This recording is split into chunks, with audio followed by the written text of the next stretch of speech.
Shalom, my name is Rav Johnny Solomon. And my name is Rikki Ash. I am a coach and educator. I use Viktor Frankl's logo-analytic approach to help women find meaning in their lives.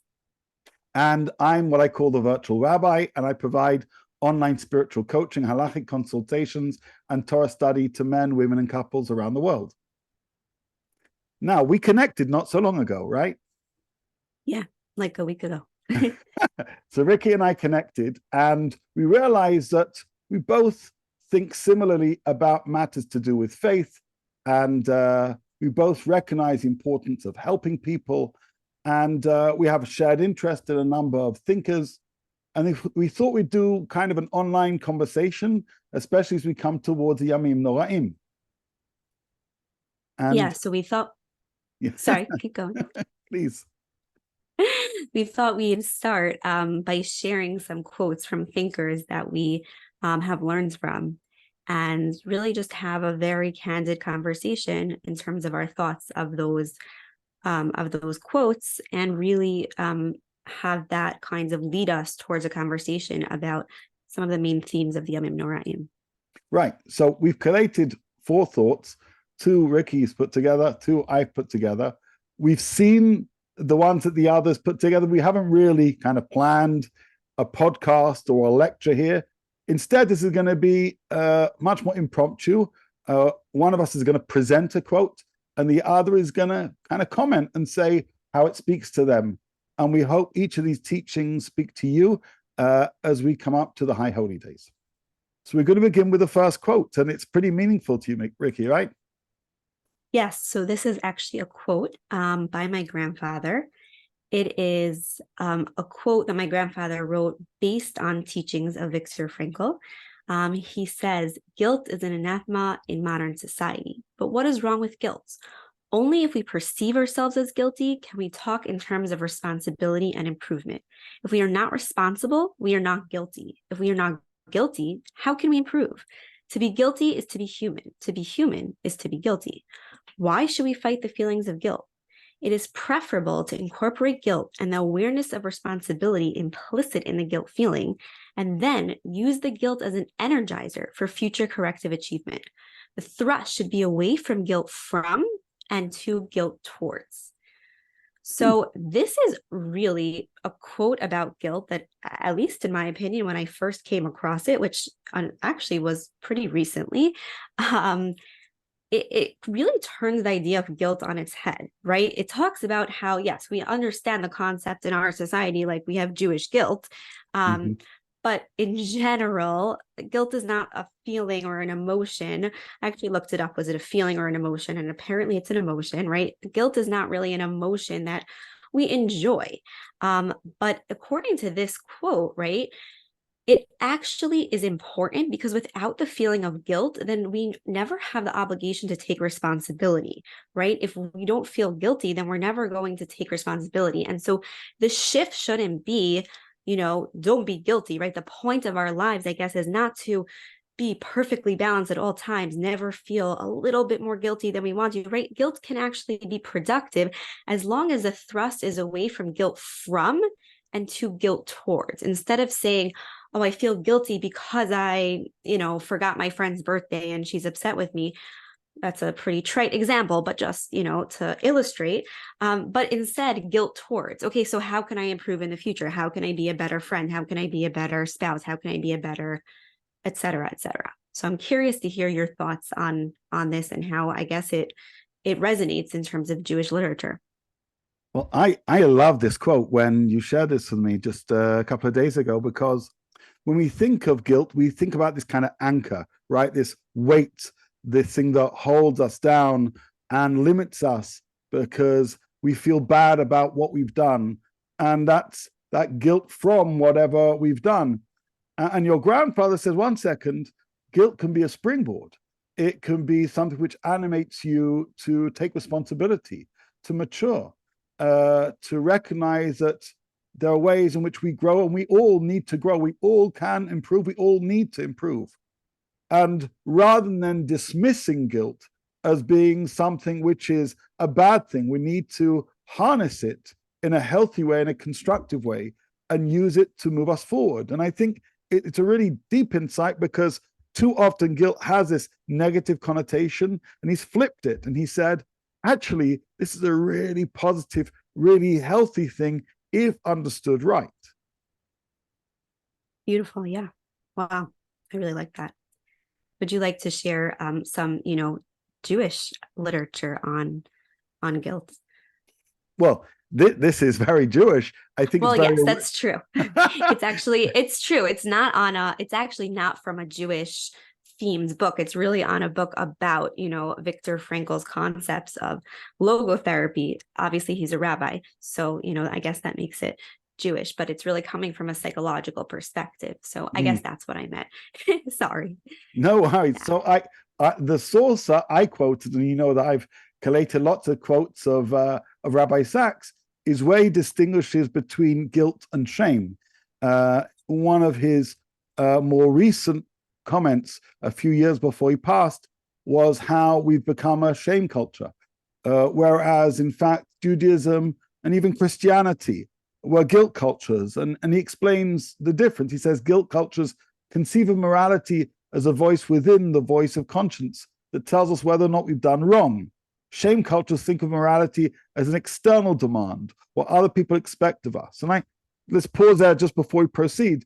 One is internal, one is external. One is something which we conjure from within, and one is something which is directed towards us by others. To feel shame is to experience or imagine what one looks like in the sight of others who pass judgment on us. Shame cultures are other directed, as I said. Guilt cultures are inner directed. Guilt cultures make a sharp distinction between the sinner and the sin. The act may be wrong, but agent's integrity as a person remains intact. That was that famous remark of Bruria in Gemara Brachot. That is why guilt can be relieved by remorse, confession, restitution, the things we do, and the Yamim Noraim, and the resolve never to behave that way again. In guilt cultures, he says there's repentance and forgiveness. Shame is not like that. It is a stain on the sinner that cannot be fully removed. A shame culture does not provide forgiveness. And his point, Rabbi Sacks' point was, when we adopt a shame culture, we lose forgiveness. And if you lose forgiveness, if you can't forgive others, then you perpetually carry a sense of shame for things you've done. You're not able to be that guilt towards that your grandfather spoke of. So it's not just there's a bad version of guilt, and there's a good version of guilt, and then there's a worse, which is a thing called shame. Wow.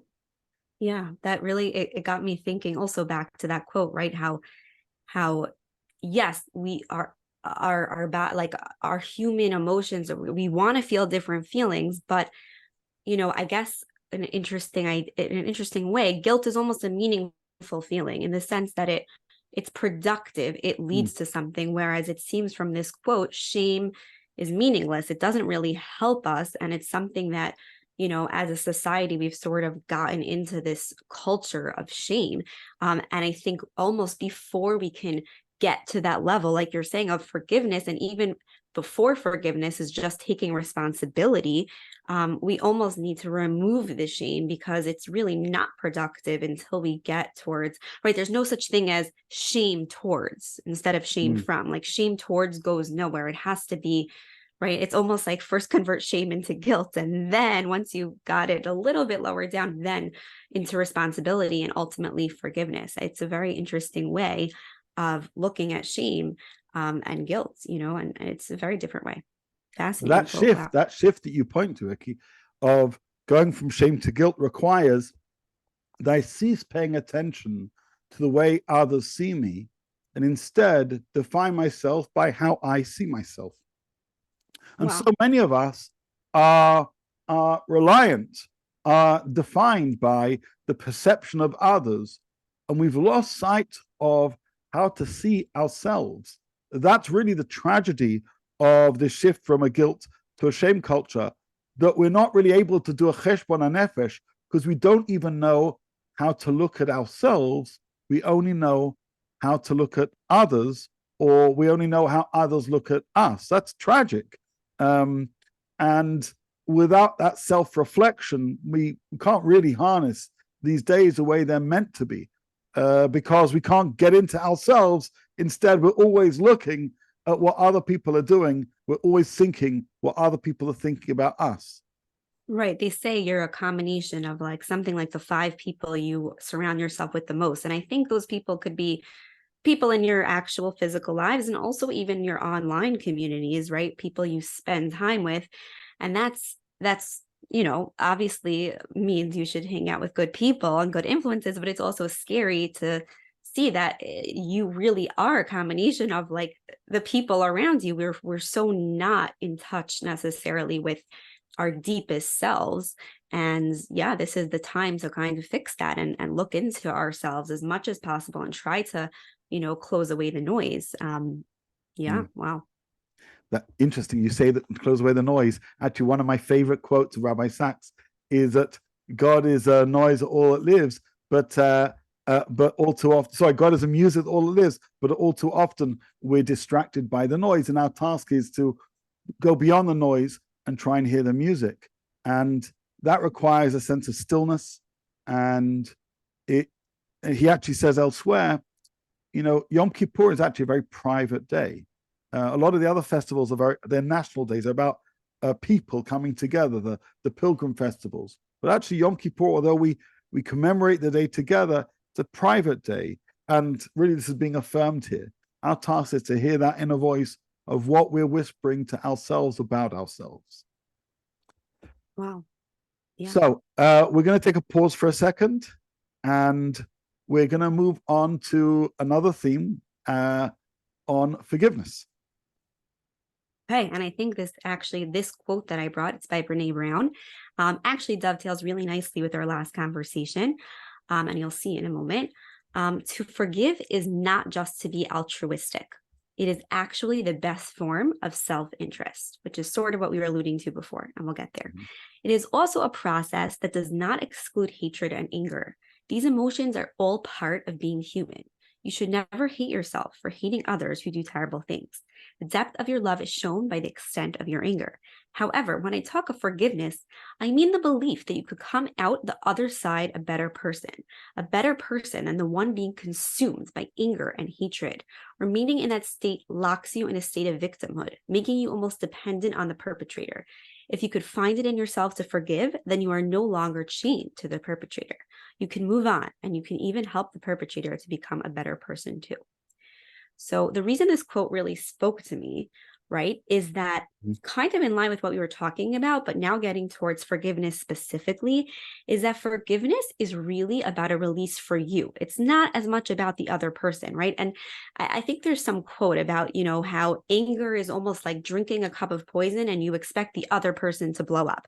We almost want to hurt someone with our anger. We get so angry and we hope it does something to the other person. And that's really not how anger works. How anger works psychologically, right, is that it consumes us.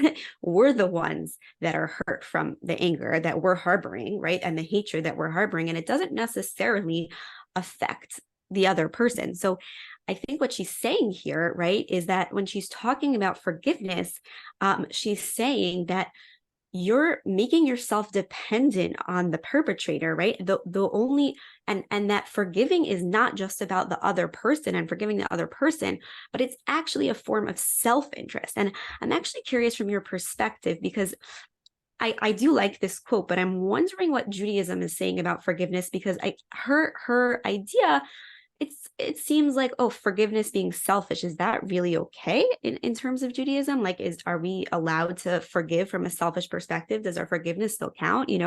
I wondered that as I read this quote, but I really think psychologically that is how forgiveness works. I just wonder how that sort of dovetails into, Jewish literature. I'm inspired by what Brene Brown writes here. We previously mentioned Rabbi Sacks, and he has a number of teachings about forgiveness very much along these lines.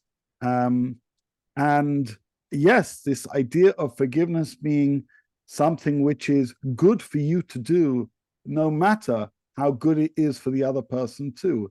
It's about taking that yoke from upon your own shoulders because you're carrying a certain sense of resentment. Because really our task is to be good people. When we resent other people and we are frustrated with other people, that anger and that agitation makes us less useful, less easygoing, less good of Dei Hashem. What I do know is, of all the different teachings that I've shared of Rabbi Sacks, it's those of forgiveness, which are very much echoing these of Brene Brown, which spoke the most to my students, because forgiveness is often misunderstood. It's about somehow giving somebody else a pass.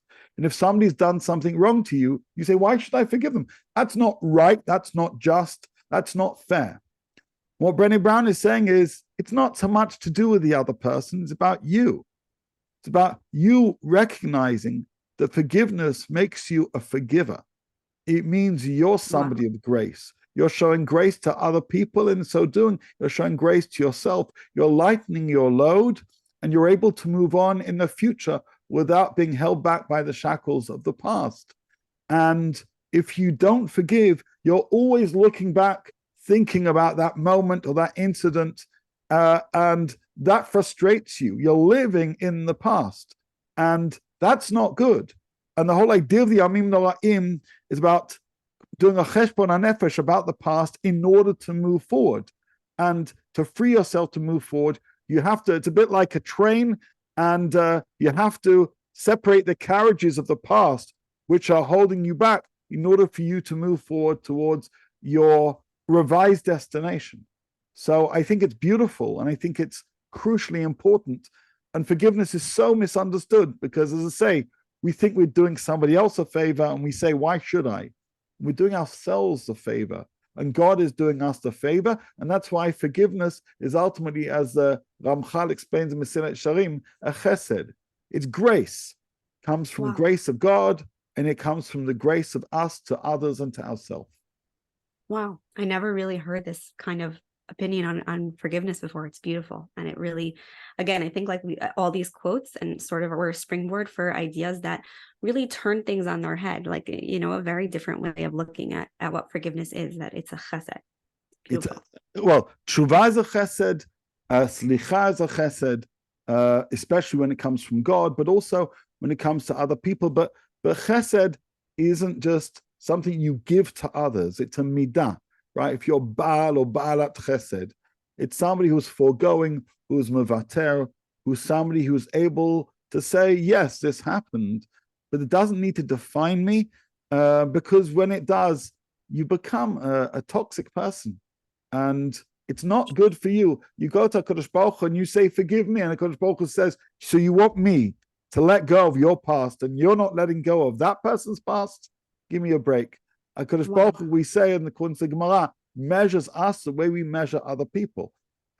So if we are unprepared to let go of other people's stuff, HaKadosh Baruch Hu says, why should I do that to you? And so we need to learn how to forgive in order to be worthy of forgiveness. Wow. I actually was like taking a sneak peek at the next quote that you're about to share, and I'm excited for you to share it, because it seems like it actually even gives more insight into this conversation.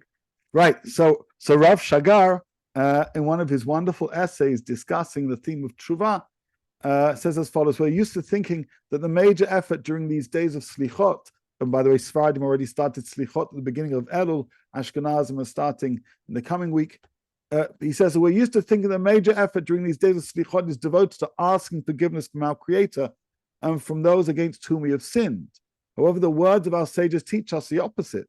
The fundamental question is not whether we'll be forgiven, but rather if we ourselves can forgive. That's the measure. We think that we are waiting for somebody to do something for us. And the HaKadosh Baruch Hu says, no, it's the opposite way round. Are you prepared to take that first step? Are you prepared to call a friend that has wronged you and say, don't worry about it? Or are you prepared to basically erase from your memory bank that thing that happened that agitated you? And you say, maybe that person was having a bad day. I don't need to carry that with me for the new year. HaKadosh Baruch Hu is waiting to see whether we're doing that. And that itself is mirrored in God's relationship with us. Wow. I think it's interesting. He says the fundamental question is not whether we will be forgiven, but rather if we ourselves can forgive. Because I think so much of these days, right, is like sending out a message like, do you mochel me? Do you forgive me? And all this like, idea. And I'm not sure what, and I know there is, source to this idea of you ask forgiveness 3 times on 3 different occasions. And then if the person doesn't, forgive you, then okay, then it's not your problem anymore, fine, whatever. But I almost think like this is taking us away from that trite way of looking at forgiveness. That's not necessarily what it's about. And obviously, you want to work out things with people from the past, but this is really saying that's not necessarily what matters right here. The question isn't necessarily, is the person going to forgive us, but can we forgive? Can we let go? I think that's really beautiful. I wonder if you have any insight. What happens if you do try to, ask forgiveness and someone is just not budging? Like, is this, what do you do then?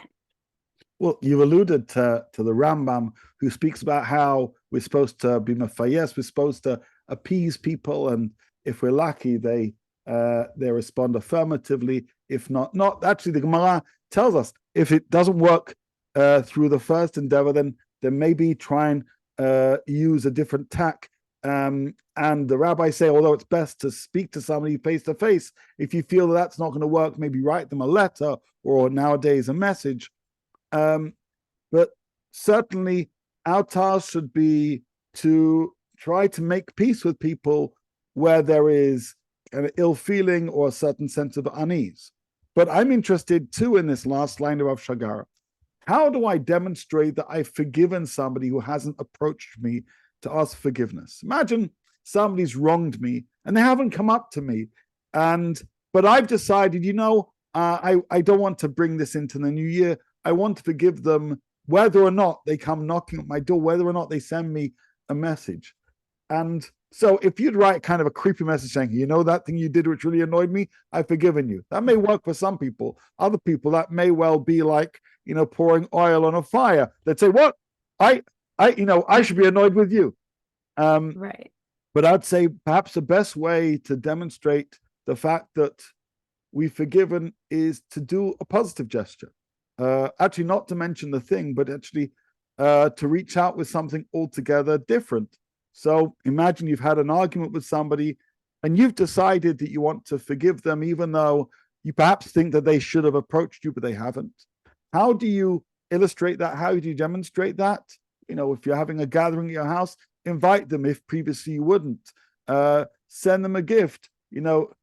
Show that you're thinking of them and that you're cool. I mean, it sounds like a naff way to describe it, but to show that you're on a different level rather than it being the uneasy dynamic that previously existed at some point in the year, that you wish to build bridges. Now, that person may not necessarily want to move forward, but reaching out with an olive branch by doing something constructive. The whole point is, rather than badgering somebody saying, "Do you meichel me?" Your job is to say, not only am I meichel you, I want you to be in my life. I want you to come to my house. I want you to know that I care about you. I want you to know that you're important to me. That's what we need to be doing, because that affirms a relationship. That tells me that I care about that person and that the minor incident that agitated me, whenever it was, is less important than the relationship we have between each other. It's almost like when we're talking about guilt from and guilt towards, it's almost like forgiveness from, and now it's forgiveness toward. It's not just about the past, but now let's move it into the future. I think that seems to be the theme here, whether it's guilt or forgiveness or, all of these themes that come up during these high holidays. It's about how can this help us? How can we be better in the future and not only harbor feelings of the past, and be stuck. That's such a beautiful idea. And it reminds me of one of the most touching moments of one of the most touching books. You may well be familiar with Tuesdays with Maury, Maury Schwartz. Yes. And there's a very, very tender moment there where Maury's talking about forgiveness.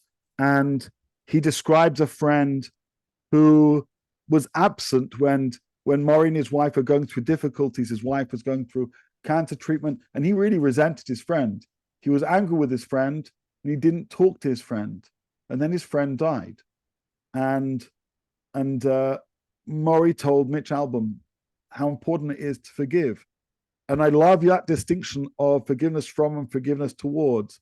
You know, you want to hold a grudge for what a person didn't do in the past. Okay. But will there be a future of your relationship? You know what the future will bring. If you really want to be future oriented, let go of the past so that if you do see that person again, it can be better. And if you don't see that person again, if God forbid something terrible were to happen, in this case, his friend passed away, you'll not be perpetually frustrated by how you didn't let go of that moment, how you were so-called principled.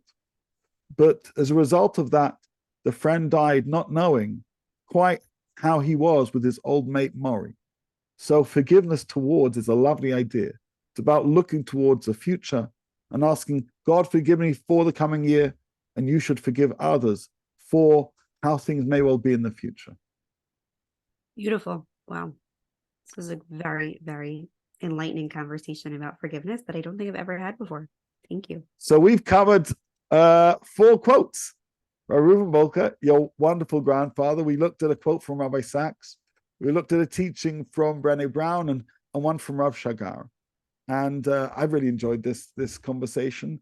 Unscripted conversation. We didn't plan exactly what we're going to say, but we said, let's do this. And I'm really grateful. And it just goes to show how we can learn from each other if you just take a few moments, and how we can share ideas with each other and enrich each other's lives. So thank you, Rikki. And thank you, Rabbi Johnny. Thank you. This was really, really, really productive conversation, and it really got me into the mode of the Yamim Noraim. And I hope for anyone listening, it gets you into that mode as well, and gets you thinking about these themes of guilt, of forgiveness, and gives you a more positive way of viewing them. Beautiful. Take care. Have a great day.